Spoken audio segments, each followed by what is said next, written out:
Okay lang na tayo maghirap, masaktan, sapagkat gano'n naman talaga ang buhay. May mga suffering talaga.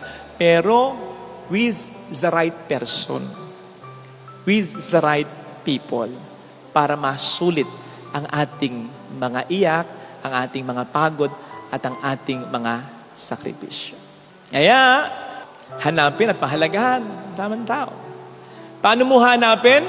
Maging tamang tao ka rin. Hindi ka makakakita ng tamang tao sa buhay mo kung magiging maling tao ka. Napakarami mong bisyo. O sige, ay nakaw. Ang darating na tao sa buhay mo, mga may bisya. Wala kang paggalang sa magulang mo, makakapag-asawa ka nang wala ring paggalang sa magulang niya. Wala kang pagpapahalaga sa pamilya, magkakaroon ka ng kaibigan na wala ring pagpapahalaga sa pamilya. Chismoso ka, chismosa rin ang makakasama mo. Maging tamang tao para madaling makita ang tamang tao.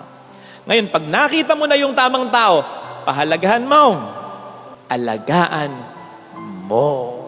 Diferensya sa atin, o minsan, kasama mo na yung tamang tao, kanino ka nag-spend ng more time? Sa mga maling tao, barkada.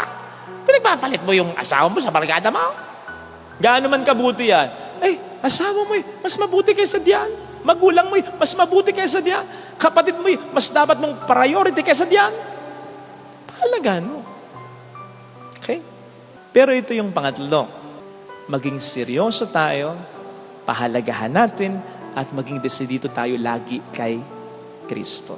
Sapagkat more than anything or anyone else, more than any relationship in this world, ito ang pinakamaasahan nating relasyon na hindi magbabago.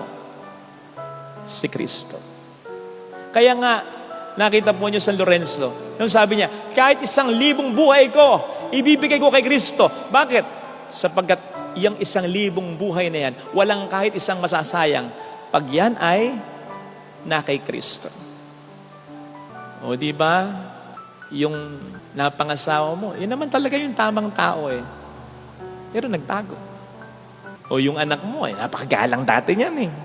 Nung magkaasawa, nako, naging katulad ng manugang mo. O parang naging maling tao. Yung kapatid mo, dati ang bait-bait niyan eh.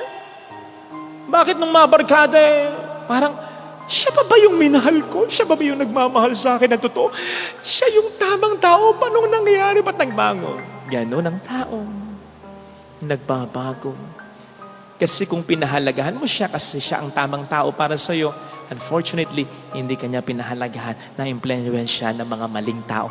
But it does not necessarily mean na nagkamali ka sa kanya. Siya ang nagkamali. Hindi kanya pinagahalagahan sa buhay niya. What I'm saying is, it happens.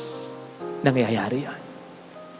Kaya ang sabi kong pinakamahalaga, bukod sa magpakatamang tao ka, bukod sa hanapin mo yung tamang tao at pag nakita mo pahalagahan mo, pinakamahalaga, mas mag-establish tayo ng malalim na relasyon sa ating Panginoon. Sapagkat magbabago ang iba, kahit yung mga tamang tao pa, sana, pwedeng magbago. Pero hindi si Kristo. Sige nga, kaunti lang yun ang umpisal kanina, pero lahat tayo dito makasalanan. Lahat tayo dito, madalas, hindi tayo nagiging seryoso at desidido kay Kristo. Madalas, curious lang tayo. Kung minsan interesado lang tayo, meron tayong makukuha eh. Meron tayong problema eh. Curious lang, pagalingin kaya niya ako, sige magsisimba ako. Ay, may kailangan ako, kaya magpapakabuting tao ko.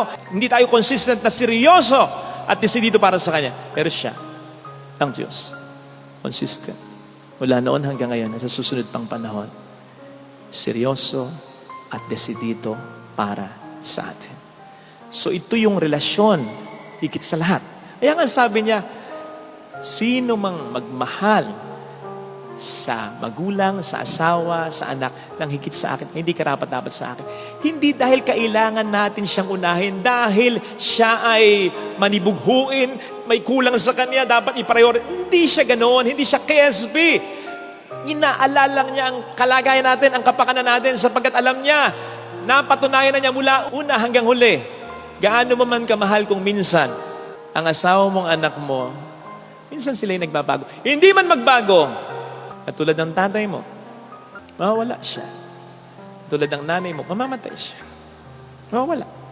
So kahit naka-jackpot ka pa ng tamang tao at pinahalagahan ka bilang tamang tao sa buhay niya, hindi forever yung relasyon yung dalawa.